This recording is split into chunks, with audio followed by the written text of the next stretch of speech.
That's pretty much right, said Jay. You need to understand that it's kind of like this. You will be the gun, but it takes all of us to decide when to pull that trigger. That seemed to satisfy Leon.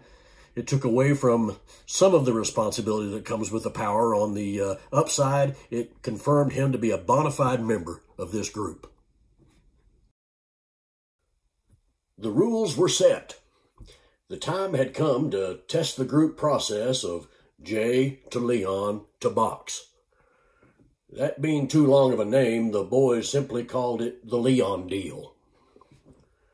Wayne was getting antsy to do something, and he said, "Hey, when are we going to try out the Leon deal?"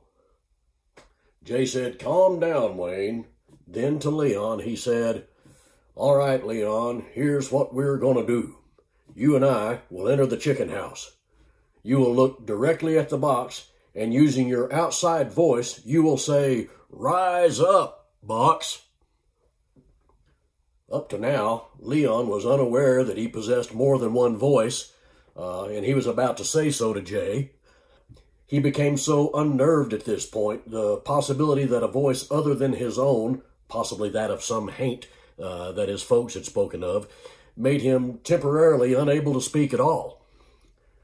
That explained the quizzical look he flashed towards Jay, who recognized Leon's hesitation for what it was. Jay quickly calmed his fears. "Leon, I just mean to say the command with forceful self-assurance of a true leader." Leon considered Jay's words. As far as he knew, he had never even possessed the forcefulness or self-assurance. He didn't even know what that second thing was. Jay continued with his instructions to Leon.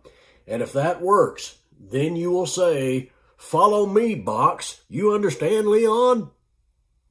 Leon solved his own problem by simply saying, "Jay, you just tell me what and tell me when, and I'll try to do it." "Good enough for me. Are you ready?" asked Jay. Leon nodded nervously in the affirmative. As they approached the doorway of the chicken house, they walked side by side. As each step brought them nearer, Leon's pace slackened until he was directly behind Jay when they entered the doorway. "Now remember, Leon, say, 'Rise up, Box,' and say it nice and strong." Leon found some tiny bit of courage as he eased around Jay just far enough to where he could see the box. Leon cleared his throat and took in a large gulp of air. His voice was almost a whisper when he spoke, though. "Rise up, Box." The box only moved slightly. It reminded Leon of a sleeping dog's reaction when you poke at it with a stick. Not that he'd ever poked a sleeping dog with a stick, but anyway. Leon gained courage from the box's response. "I said, rise up, Box."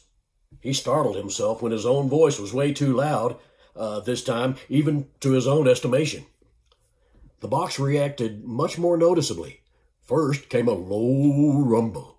Then the rumble rapidly increased in its intensity. The chickens began to flutter their wings in protest. It was not apparent whether their distress was due to the rumble of the box or to the bellowing rascal whose voice set off the rumble. The result was that the box did in fact rise up. It rose slowly upward until Jay saw that it was in immediate need of another command, or else it was about to make a big square hole in the roof of the not-so-stable chicken house structure. Having no previous experience with such things as the timing and content and appropriate verbalization of commands to a magical box, Jay went for the basics and hurriedly fed Leon the next command. "Leon, say, 'Stop, Box.'" Leon was letting the situation get to him a little bit as his newfound courage began to wane. "Leon, come on and say it. Say, 'Stop, Box.'" Leon finally sputtered out the words, "Stop, Box." The box responded and stopped just as it began to lift up the scraps of tin that served as a roof over the chicken house. Several nails that held the tin in place were pulled almost out of their old pine rafters.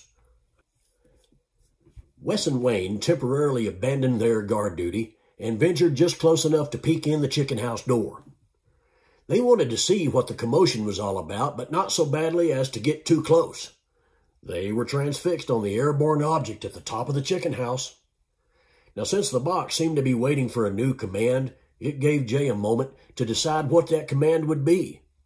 He decided that commands of a specific nature with finite boundaries of execution were the safest way to go. Jay said to Leon, "Tell it to come down slow and stop just above the chicken house floor."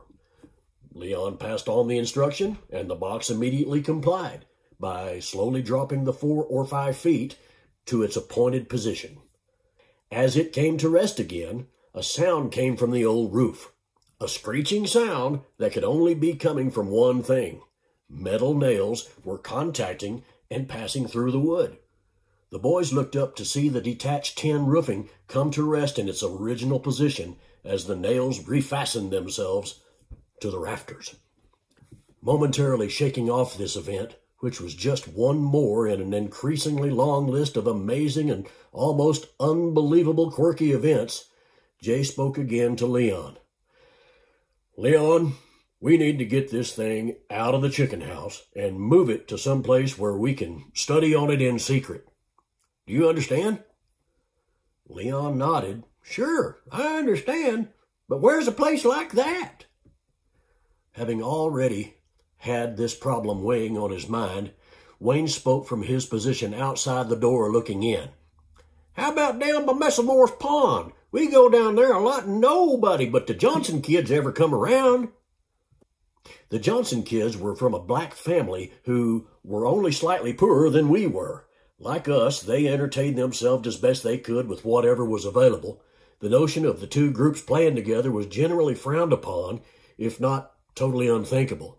However, there was the occasional chance meetings at the pond, which served as a swimming pool and a fishing hole quality equally to both white and black kids. The pond was built to be a watering hole for the several head of cattle owned by the Messamore family. Because of that, it wasn't really a very pleasant place to play, let alone swim in it. As long as you stayed afloat, it was okay, but if you chanced to stand up in the pond, your feet would tell you right away that the squishy bottom of the pond was the final resting place of what the cows had for dinner. Ugh. As a rule, the pond etiquette dictated that if we were at the pond when the Johnsons came up, it'd be on us to leave it to them. If they were there first, it'd be on them to move out. Sometimes it was not clear who had arrived first. In those occasions, a careful coexistence ensued, with each faction making use of a different portion of the pond. Disputes were few, and even then never serious. "Messamore's Pond, you say?" said Jay, repeating Wayne's suggestion. "You know, that could work. We'll need to take a few tools. If everyone agrees, we'll feed the needed instructions to Leon to get that box going." Wayne and Wes said, "Hey, let's do it."